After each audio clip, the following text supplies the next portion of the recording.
Hi guys, I welcome you all once again on Insight SSB YouTube channel. I'm Vishali and this video is regarding current affairs.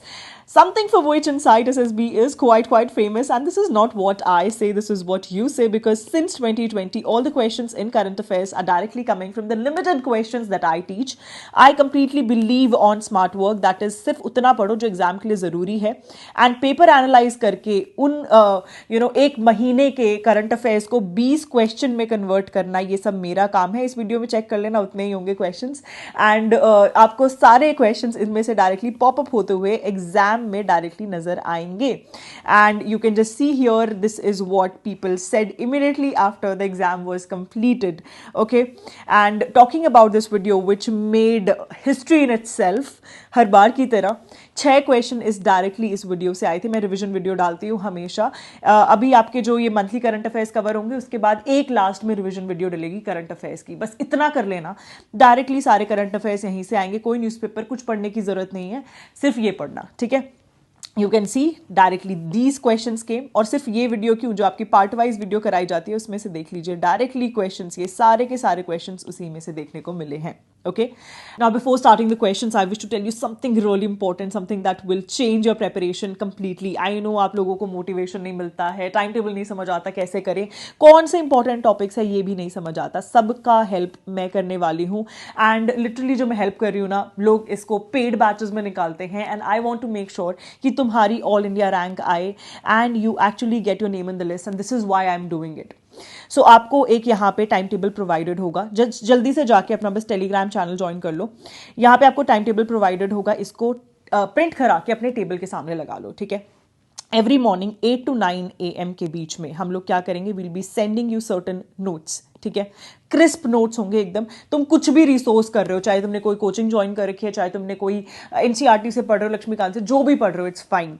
In notes को 100% करना, और एक बार इस note को ना जाके check करना एंड प्लीज उसके बाद मुझे मैसेज करना, यार ऐसे नोट्स बनाए हैं, तुम्हें कहीं नहीं मिलेंगे. इवन पेड बैचेस में आज तक किसी भी डिफेंस चैनल से लेके डिफेंस कोचिंग सेंटर तक कहीं नहीं मिलेंगे. एंड मैं हमेशा एक चीज बोलती हूँ, insight SSB is just about guidance, and through this guidance we are providing you these notes. अच्छे से करना और इनको भी साथ साथ प्रिंट करा के पढ़ना, because this will be very helpful for you. Okay, इसको कंप्लीट करोगे, जैसे ही कंप्लीट करोगे रात में अराउंड 8 PM आपके क्वेश्चंस अपडेट होंगे दोनों पे, आपके क्या कहते हैं, सीडीएस के लिए भी और एफकैट के लिए भी, ठीक है. सो प्लीज मेक श्योर कि आप जाके, ये 3 टेलीग्राम चैनल है, तीनों की लिंक डिस्क्रिप्शन में है, जाके सारे के सारे ज्वाइन करो एंड अपनी प्रेपरेशन को प्रॉपर करो. सारी जिम्मेदारी तुम्हारे टेस्ट से लेकर तुम्हारे क्वेश्चन प्रैक्टिस कराने से लेकर तुम्हें नोट्स देने से लेकर हर एक चीज आई विल हैंडल. एंड इसके बाद सिर्फ इतना ही नहीं, यूट्यूब पे रिविजन वीडियोस भी आएंगी तुम्हारी, उस सब का मैं आपको बताती रहूंगी टेलीग्राम चैनल पे, ठीक है. Now without delaying any more, let's start with the questions. Okay, so starting off with a bit of defense, इसके बाद we'll also introduce other topics. अभी हम internationally, nationally, whatever is happening in defense, firstly वो discuss करते हैं. जो M1 Abraham tank है, ये मेन बैटल टैंक है कौन सी कंट्री का, ये क्वेश्चन पूछा गया. इसका जो आंसर है that is United States of America. Now this is again very important. Why? Because US जो है ये टैंक्स यूक्रेन को दे रहा है. That's why it had been in news and is very very important. Else in this, United States of America जो है उसने भी रिसेंटली अप्रूव किया है कि जो उसके F-16 फाइटर जेट्स हैं, this will be transferred from Denmark and Netherlands, ठीक है, डेनमार्क एंड नेदरलैंड से टू यूक्रेन.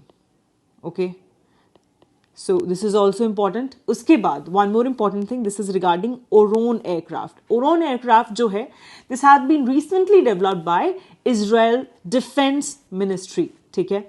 और ये जो है, this is actually a G550 aerospace based spy plane, जिसके अंदर बहुत सारी चीजें इंटीग्रेटेड हैं, जैसे कि एडवांस सेंसर्स हैं, इवन इसके अंदर artificial intelligence, that is AI is also there, then C4I system is also present. So that's why it is very important, and this is going to revolutionize Israel's defense strategy and will be very very important recently in all the Gulf area.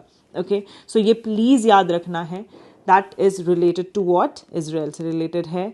Okay, Then moving on to the next important thing, CME. CME stands for what? College of Military Engineering. ये कहाँ पर है? पुणे में. ये वाले question जो है ना आपके यूजुअली आते हैं FCAT में, that this particular college is present where, जैसे इन्फेंट्री स्कूल है वो मऊ में है. So these are the kind of questions that is asked. Hence, please make sure that you remember all of it. Okay. So अभी CME में क्या हुआ है? What has happened? CME जो है अपने आप में फर्स्ट इंडिया का कार्बन नेगेटिव गैरिसन या फिर मिलिट्री फॉर्मेशन बना है. ओके. एंड इसने भी 5 मेगावाट का सोलर पावर प्लांट जो है उसकी capacity that is almost equivalent to 7 megawatt. ये मतलब इट कैन जनरेट 7 मेगावाट, उसकी इतनी कैपेसिटी रहेगी. सो ये जो है कहाँ पर कमीशन किया गया है? अभी CME में किया है. This is also important. Okay.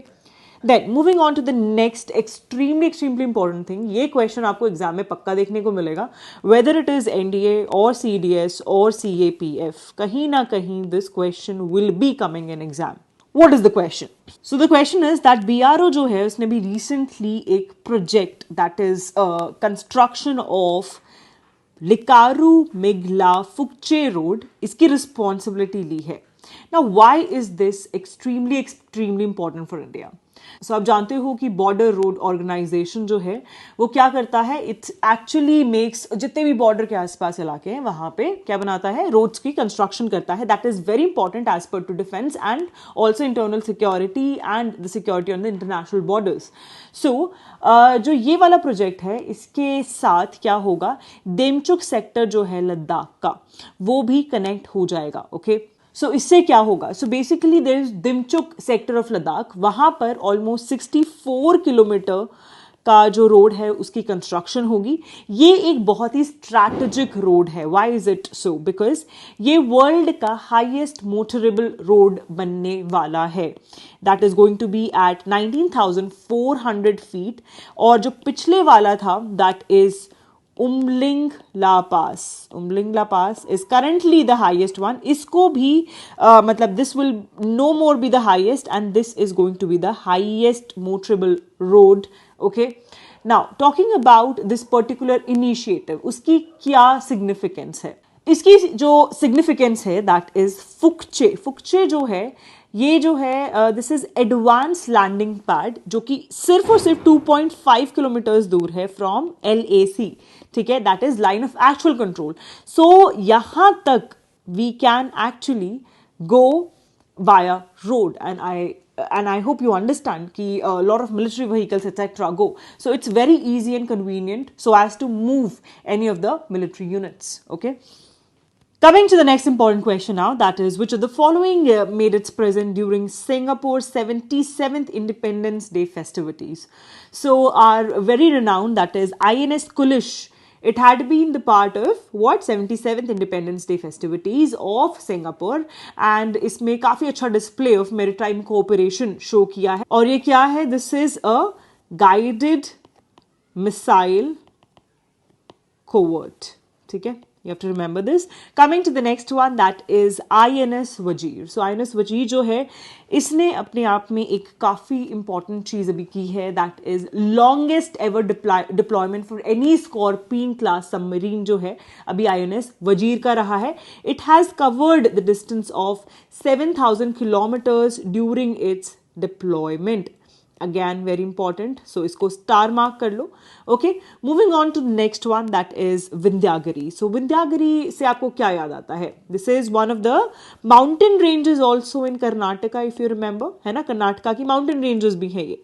So INS Vindhyagiri की अगर हम बात करें, this had been recently inaugurated by Indian president.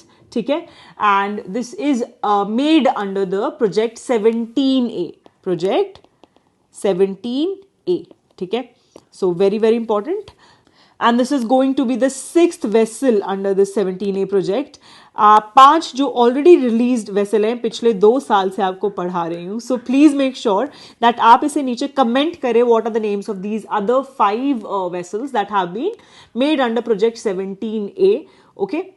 Coming to the next question, so which of the following statement is correct? ये पूछा गया है. And the first statement is that Nag ATGM and जो हलीना मिसाइल है ये develop की है DRDO ने और मैन्युफैक्चर करी है BDL ने. क्या ये सही है? Yes, this statement is completely right.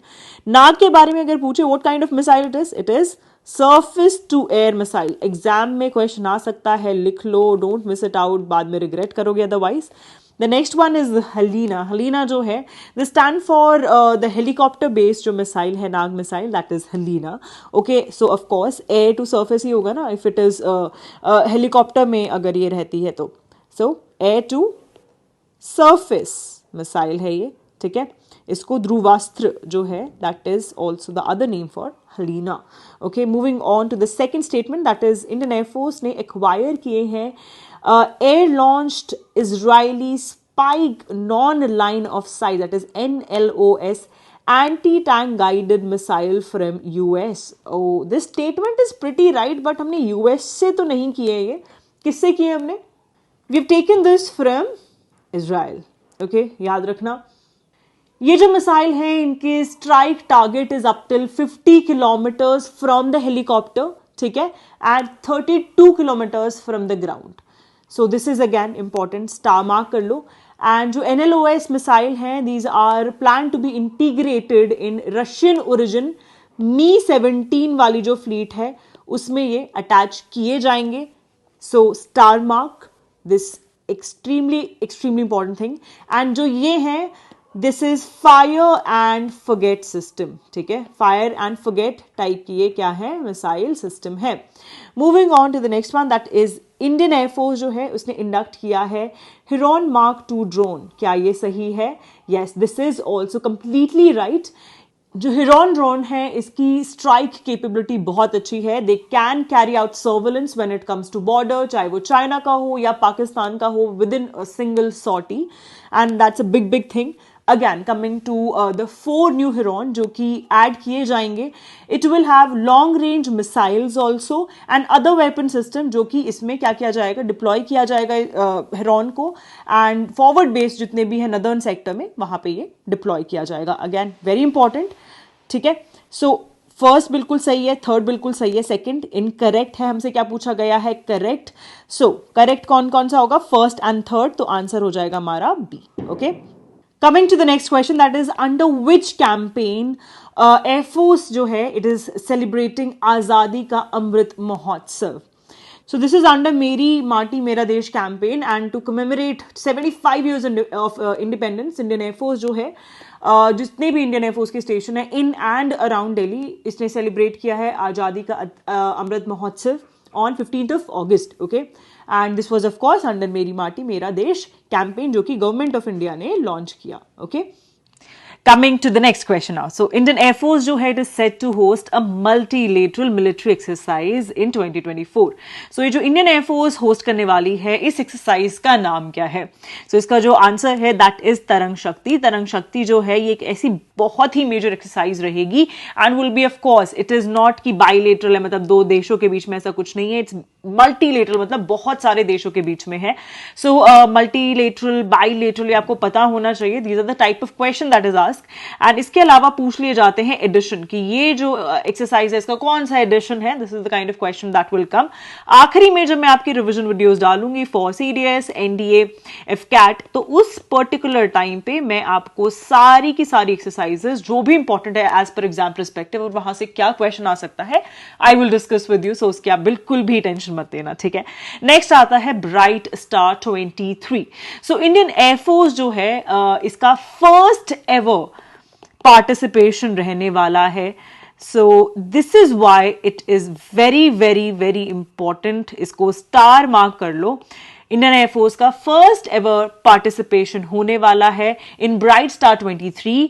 ये जो एक्सरसाइज है दिस इज अगेन मल्टीलेटरल, मतलब बहुत सारे देशों के बीच में है. मल्टीलेटरल है, इसके साथ साथ बाइनियल है. ना बाइनियल का क्या मतलब होता है जल्दी बताओ, नीचे कमेंट सेक्शन में बाइनियल का मतलब बताओ. इसके साथ साथ एक और इंपॉर्टेंट चीज है, ये जो है एक ट्राई सर्विस क्या है एक्सरसाइज है. होस्ट कहां होने वाली है? This is going to be hosted in Cairo, that is in Egypt, ठीक है. यहां पर क्या है? वेस्टर्न एयर बेस है इजिप्ट का, तो आपको ये याद रखना है. Coming to the next one, that is Malabar exercise. Okay, Malabar exercise किसके बीच में है? पहली बात तो ये एक एनुअल बाइलेटरल नेवल एक्सरसाइज है. किस किस के बीच में? इंडिया और यूनाइटेड स्टेट्स ऑफ अमेरिका के बीच में, ठीक है। स्टार्ट कब हुई थी?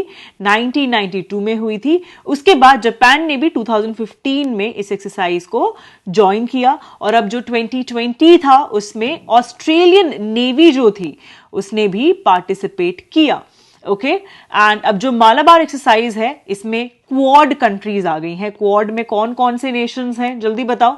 विच ऑल नेशंस आर देयर? पहली बात तो इंडिया है, उसके बाद कौन है? जापान है, फिर यूनाइटेड स्टेट्स है और ऑस्ट्रेलिया है, ठीक है। याद रखना, एक्सट्रीमली इंपॉर्टेंट, स्टार मार्क कर लो। उसके बाद आता है नेक्स्ट वन, दैट इज युद्ध अभ्यास, ओके। सो युद्ध अभ्यास की अगर हम बात करें, this exercise is again annual joint military exercise. ये किस किस के बीच में है? इंडिया के और यूएस के बीच में है, आपको याद रखना है। स्टार्ट कब हुई थी? 2004 में स्टार्ट हुई थी, और इसका जो एडिशन है दैट इज इन 2023। ये कहां होने वाला है? This is going to be hosted in Alaska, okay. और इसमें जो मेन काम रहेगा that is going to be development and focus on integrated battle group, जो कि पीस कीपिंग का काम करते हैं, ठीक है, as per the United Nations mandate, okay. इसके अलावा जल्दी बताओ, इंडिया और यूएस के बीच में कौन कौन सी एक्सरसाइज होती है? आर्मी वाली आई गेस आपको पता होगी, वज्र प्रहार है, ठीक है। नेवी वाली कौन सी है? मालाबार अभी भी डिस्कस किया ऊपर, देखो यहाँ पे, है ना। Coming to the next one now, अब आता है जय तलवार, दैट इज 2023 में जो होस्ट होने वाली है। ये कौन सी एक्सरसाइज है? जय तलवार जो है, this is a bilateral naval exercise, ठीक है। इसका जो काम है दैट इज एनहांस करना inter operability between what? Indian navy and UAE navy. तो किस किस के बीच में है? याद रखना, इंडिया की जो नेवी है, इंडियन नेवी, ठीक है, along with UAE navy. Very important, star mark again. जितनी इंपॉर्टेंट चीज है मैं तुम्हें बता देती हूं, यही क्वेश्चंस आने वाले एग्जाम में, मिस मत करना, अदरवाइज बाद में रिग्रेट करोगे, ठीक है। Now, before moving ahead, I wish to tell you that NAG batch for Serious GS is starting on 15th of November, and live doubt session 25th November se start honge. So you guys can, join the course in between this. Now, one very, very important thing when it comes to this batch, what are you getting? Even if you are working professional, कोई job कर रहे हो, if you're a student, you're already enrolled in some coaching, etc., etc., जो भी कर रहे हो और या फिर college जाते हो, time नहीं बचता है. This is limited resource. Only those topics जहां से डायरेक्टली एग्जाम में क्वेश्चन देखने को मिलेंगे, सिर्फ वही टॉपिक्स इसमें कवर्ड है, and you can cover this particular course within 2 months by giving even 1.5 to 2 hours every single day. If you want, you can go for it, and this will be the best thing ever that you would have invested upon. कोई book पढ़ने की जरूरत नहीं है, इसके बाद कुछ भी करने की जरूरत नहीं है। प्रीवियस ईयर क्वेश्चंस की तो ऑफ कोर्स हम प्रैक्टिस करा ही रहे हैं तुम्हें टेलीग्राम पे।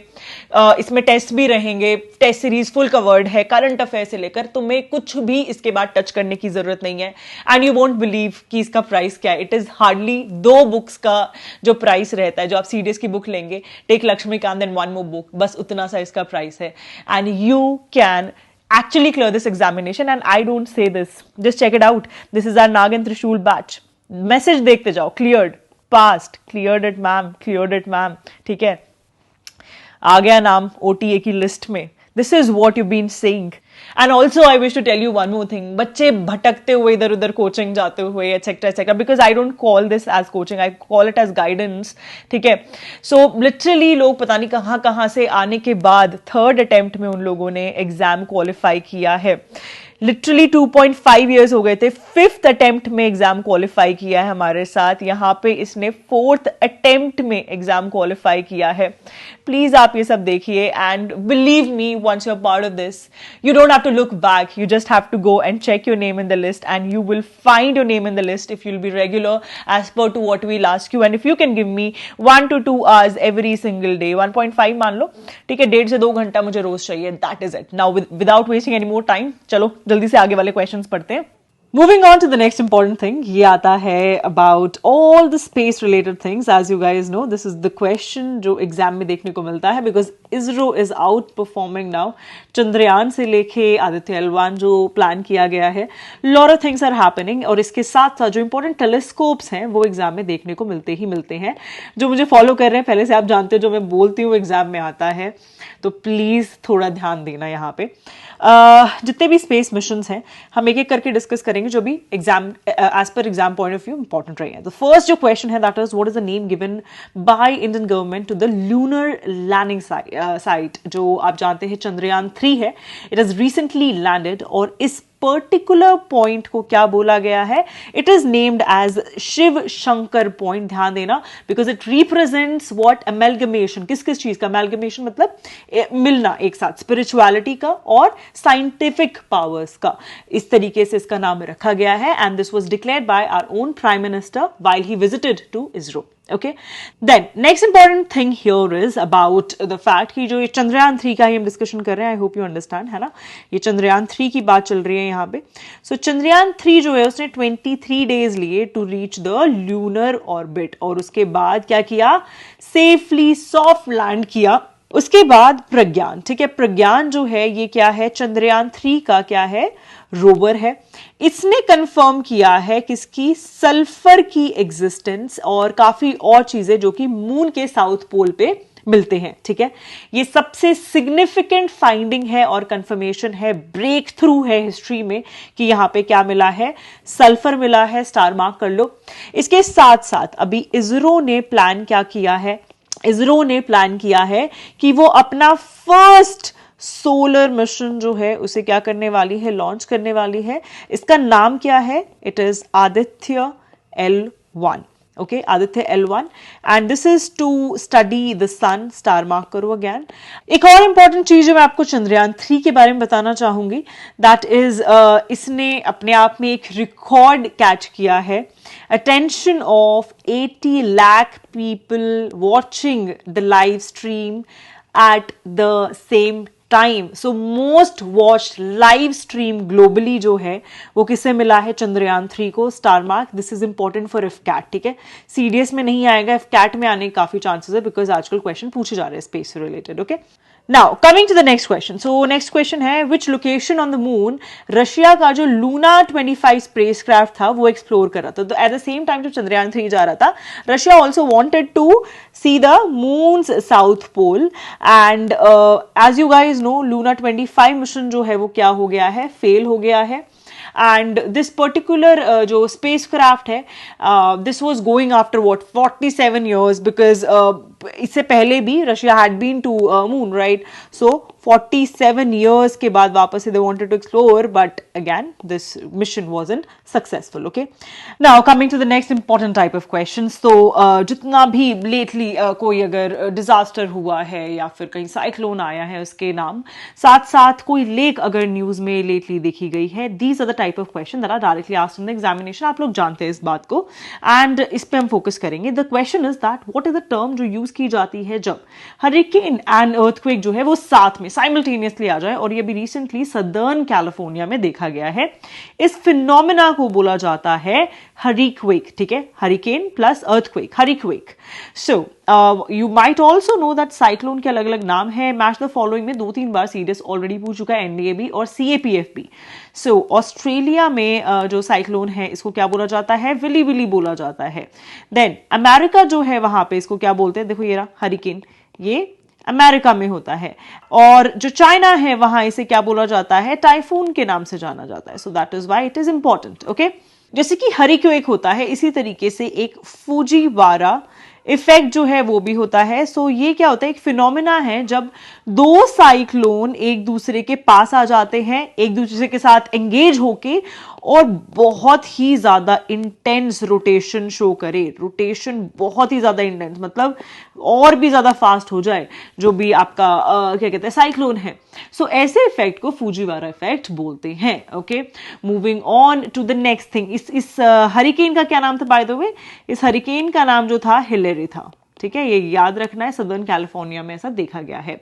इसके अलावा टाइफून लैंड जो है अभी recently it had been seen in landfall had been seen in Japan, जिसकी वजह से heavy rain and strong winds देखी गई है।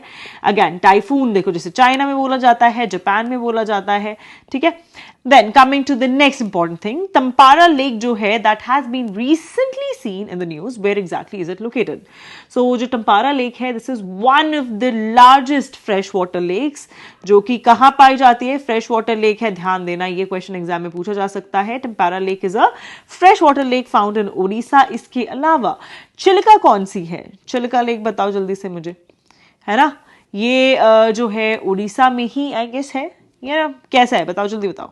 And is it a salt water lake या फिर फ्रेश वाटर, ये भी बताओ जल्दी से कमेंट सेक्शन में जाके बताओ मुझे। एंड ऑल्सो यार बहुत मेहनत करती हूँ तुम लोगों के लिए, please make sure that you like this video and just drop a comment wherein if you have any suggestions or if you like the content, anything like that, please do drop by the comment section. It feels so great to read whatever you guys are writing, okay? Literally motivation मिलती है, so please make sure that you do that, okay? और तो जो Tampara lake है, this is a fresh water lake, जैसे मैंने आपको बताया। ये कौन सी रिवर, ऑफ कोर्स मतलब कोई भी लेक होगी, कहीं ना कहीं से तो पानी मिल ही रहा होगा उसे। सो जो ऋषिकुल्य रिवर है उसके राइट बैंक में ये पर्टिकुलर लेक है, ठीक है, याद रहेगा।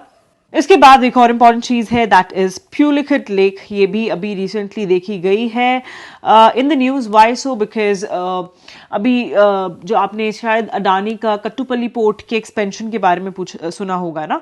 अडानी जो है वो इस पर्टिकुलर पोर्ट का क्या कर रहे हैं, एक्सपैंड करने की सोच रहे हैं, कट्टुपल्ली करके there is one of the ports. And इसकी वजह से जो डैमेज हो सकता है, जो भी बैक वाटर्स हैं, इनोर पुलिकट बैक वाटर्स हैं, कौन से?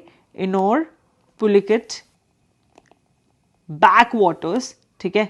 सो इस पे इफेक्ट आ सकता है and that is why of course this is out of the concern। environmentalist और opposition parties काफी ज्यादा इस चीज से concerned है। local fishermen जो हैं उनकी भी potential damage can be seen in their fish business as well।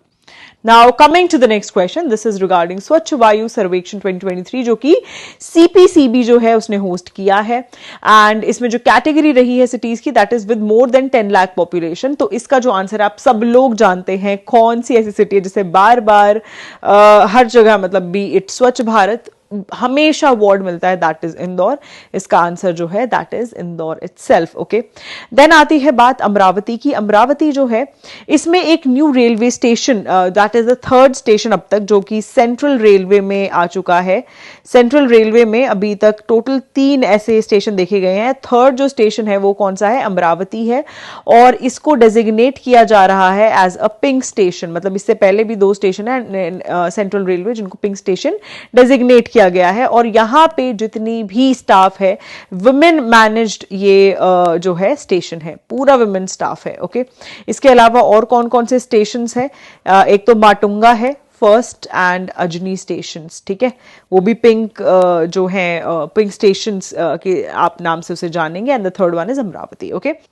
Then coming to the next one, that is Kerala ने इंट्रोड्यूस किया है फर्स्ट AI स्कूल, ठीक है, हमारे देश में। And this is where it is in Santhigiri Vidya Bhavan, ठीक है, संतिगिरी विद्या भवन। Now, where exactly it is? It is in Thiruvananthapuram. Okay, so please take a note of it. और इसको जो inaugurate किया है, that is by India's former president, that is Ramnath Kovind. Okay, very very important. Coming to the next question, the new prime minister Thailand के कौन है? श्रेटा थ्रैविसन जो है, he is the new prime minister. अब हम बात करेंगे स्पोर्ट्स रिलेटेड क्वेश्चन की। सो पूछा गया है which of the following statement is incorrect, okay. So the first statement is China जो है वो सिलेक्ट की गई है as a host country of Asian game. पहली बात, एशियन गेम हर 4 साल में एक बार होस्ट होते हैं और चाइना पहली बार नहीं बल्कि थर्ड टाइम ये गेम जो है होस्ट करने वाला। इससे पहले कहाँ कहाँ हो चुका है? बीजिंग जो है वहां पे हो चुका है और ग्वांगझो जो है वहां पे भी हो चुका है, ग्वांगझू, ठीक है। इस बार ये जो था दिस वाज इन 1990 और ये जो था दिस इज 2010। अब इस बार हांगझू चाइना जो है, आई गेस आप लोगों ने सुना होगा, हांगझू चाइना जो है वहां पर ये होस्ट हुआ है, ठीक है, so very very important. And moving on to the next one, that is Asia cup 2023 जो है वो पाकिस्तान और श्रीलंका जो है वो होस्ट करने वाले, यहां पर होगा। क्या ये सही है? यस, ये बिल्कुल सही है। ये होने वाला है 50 ओवर वाला वन डे इंटरनेशनल टूर्नामेंट, जहां पर सारे के सारे मैचेस जो है इंटरनेशनल स्टैंडर्ड के हिसाब से खेले जाएंगे। उसके बाद इंडिया जो है it has one Asian championship trophy title 2023 में। क्या ये सही है? यस, ये बिल्कुल सही है। उसने 4th चैंपियनशिप जो है हिस्ट्री में आज तक जीती है। इंडियन हॉकी टीम जो है उसने किसको डिफीट किया इस पर्टिकुलर मैच में? मलेशिया जो है उसको डिफीट किया है और ये जीता है बाय 4-3 वाला जो था विन था। Okay, coming to the next one, that is Vishwanath Anand जो है he is the only Indian जो कि फाइनल्स ऑफ फेडे कप आज तक मतलब पहुंचे हैं। क्या ये सही है? नहीं, पहले तक सही था। First of course Viswanathan Anand है, इसके अलावा अब जो है एक और हैं जिन्होंने फाइनल्स तक जो पहुंचे हैं फेडे कप के, वर्ल्ड कप के, and his name is R Praggnanandhaa. ठीक है, वेरी वेरी वेरी इंपॉर्टेंट, मतलब मैं कितना इंपॉर्टेंट बोलूं, बहुत ज्यादा जरूरी है। ये क्वेश्चन आ सकता है, he is related to which game, तो आपको पता होना चाहिए किससे रिलेटेड है, चेस से रिलेटेड है। ओके, उसके बाद आती है नेक्स्ट इंपॉर्टेंट चीज, that is FIFA world cup जो हुआ है अभी विमेन कैटेगरी में 2023 में। विमेन वर्ल्ड कप था, सो कौन सी जो टीम है वो जीती है? Spain has one it and it becomes the first ever European team जिसने विमेन वर्ल्ड कप जीता है सिंस 2007। और जर्मनी जो है it is the only nation जिसने दोनों के दोनों, ये लिख लेना एक बारी, बहुत जरूरी है, मिस आउट मत करना। जर्मनी अपने आप में ऐसा नेशन है जिसने दोनों के दोनों, दैट इज मेन और विमेन वर्ल्ड कप जीते हैं बिफोर स्पेन से पहले वो जीत चुका है। Okay, next important thing here is also you must know about Neeraj Chopra.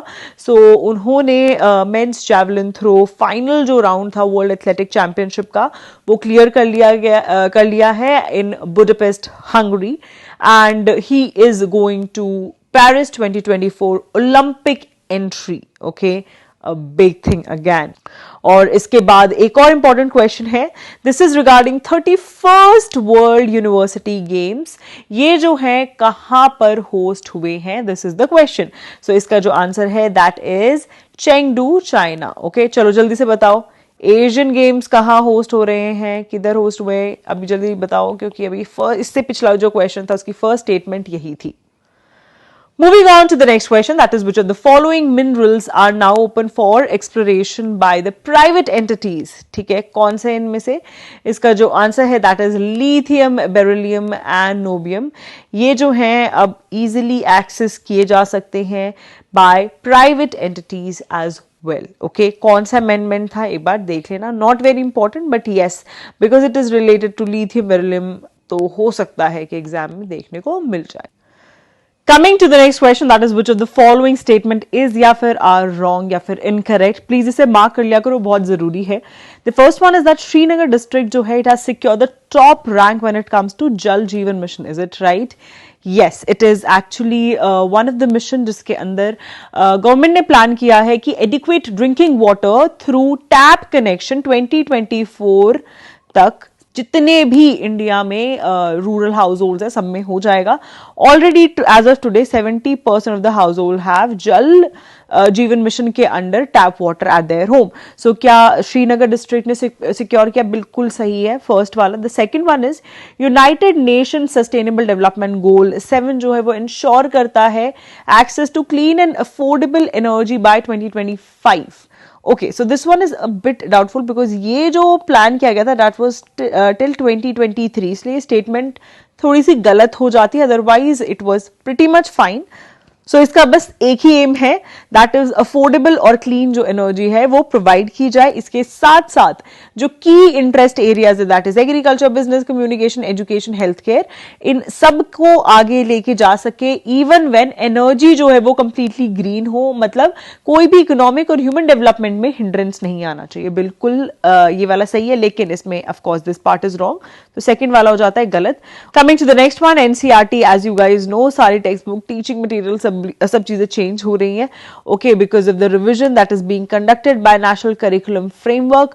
सो क्या ये सही है? 19 मेंबर कमेटी बनी है, बिल्कुल सही है। उसके बाद आता है that is Amrit Bharat scheme जो है, उसके अंडर जो प्राइम मिनिस्टर मोदी हैं उन्होंने लॉन्च किया है 508 रेलवे स्टेशन का रीडेवलपमेंट। क्या ये सही है? यस, ये बिल्कुल सही है। ये एक लॉन्ग टर्म विजन है जिसके अकॉर्डिंग हमारा प्लान है हमारे देश का कि हम डेवलप करेंगे स्टेशंस, ठीक है। और इसमें जो रीडेवलपमेंट स्टेशन का नंबर है 1300 के आसपास है। Modern passenger amenities, free wifi, green energy, bio toilets वगैरह हो, ये सब इसका मेन एक एम है। Aim is that net zero emission है बाय 2030। और अच्छा, एक और चीज बताई थी मुझे, लॉन्गेस्ट ट्रेन राइड जो है वो कौन सी है?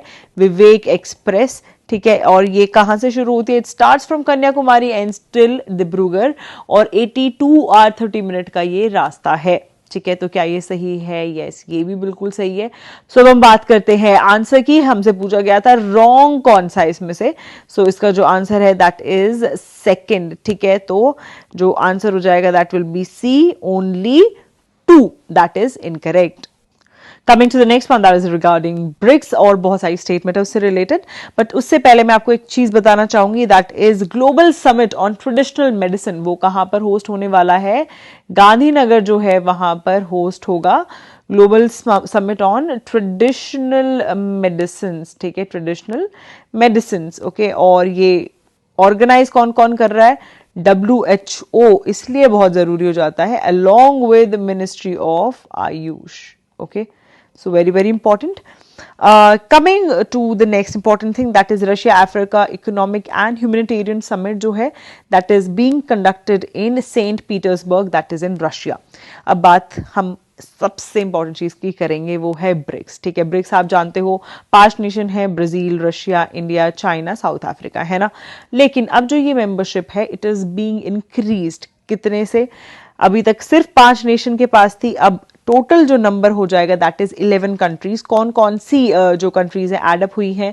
इसमें आता है एक तो इजिप्ट, ठीक है, उसके बाद ईरान, फिर आता है सऊदी अरेबिया, ठीक है, सऊदी अरेबिया, फिर UAE, फिर इथोपिया एंड अर्जेंटीना, ये सब ज्वाइन कर रहे हैं, ये आपको याद रखना है। एंड इसी के साथ साथ और कौन कौन सी जगह पे? मिडल ईस्ट में हो गया, ठीक है। और एक्सपेंशन की अगर हम बात करें ब्रिक्स की, अफ्रीका में भी और साउथ अमेरिका में भी, ठीक है। इन सारे नेशंस को फुल जो मेंबरशिप है अभी तक मिली नहीं है, वो होगी Jan 1, 2024 में, ठीक है, याद रखना, वेरी इंपॉर्टेंट। उसके बाद थीम की बात करते हैं। सो इसकी जो थीम रही है that is BRICS and Africa partnership for mutually accelerated growth. क्या ये सही है? बिल्कुल सही है, ठीक है। And coming to the next thing that is 15th BRICS summit जो है वो होस्ट किया है साउथ अफ्रीका में, जोहान्सबर्ग में। क्या ये सही है? Yes, this is also correct. Now question states that which of the following is correct, ये पूछा गया।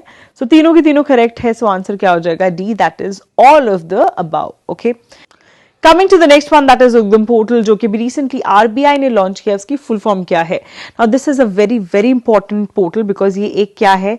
ये एक सेंट्रलाइज्ड वेब पोर्टल है, ठीक है। सो जितने भी बैंक्स है, अगर उसमें जैसे I just give you an example, ये बैंक है, यहाँ पर आके 1 लाख रुपए आपने सबमिट किए, जब तक आप बता नहीं रहे, जैसे आपने बोला दिस 1 लाख इनकम केम, मेरी एग्रीकल्चरल इनकम है वहां से ये आया, सो स्टिल ओके। बट अगर आप आके और बिना क्लेम करे कि किस लिए आपने ये पैसे डाले हैं, कहाँ से आए, सो जब तक ऐसा है, so this will be taken care of by what? By this Udgam portal. So वो क्या करेगा? वो सर्च भी करेगा और रिट्रीव भी करेगा अनक्लेम डिपॉजिट जितने भी बैंक में देखे गए हैं, ओके। सो जो इसका आंसर है that is A, unclaimed deposit gateway to access information, very very important. Coming to the next very very important thing, ठीक है, इसका नाम है पुष्प पोर्टल। पुष्प पोर्टल जो है ये एक प्लेटफॉर्म है जो कि मिनिस्ट्री ऑफ पावर ने लॉन्च किया है। क्यों लॉन्च किया है? ताकि कोई भी अगर पीक टाइम भी है उस टाइम पे भी पावर की अवेलेबिलिटी रहे बाय द सेलर्स, एंड ऐसा कुछ नहीं है कि पावर का जो है हायर प्राइसेस हो, it will be at the same rate. So push portal का ये काम है. So with this, I end part 1 of 2024 current affairs. I hope आपको बहुत मजा आया होगा. Make sure Telegram channel join कर लो. In case आप लोग Insight SSB app भी download करना चाहते हैं, please do it in case you want to go for the course. Okay, and yes, one more very very important thing here. मेरा काम है तुम्हारा नाम उस लिस्ट में डालना एंड तुम्हारा काम है रेगुलरली मेहनत करना और उसके लिए तुम्हें यहाँ पे आके रोज डट के प्रेपरेशन करनी पड़ेगी. I will see your name in the list. Let's see each other every day and let's work smart.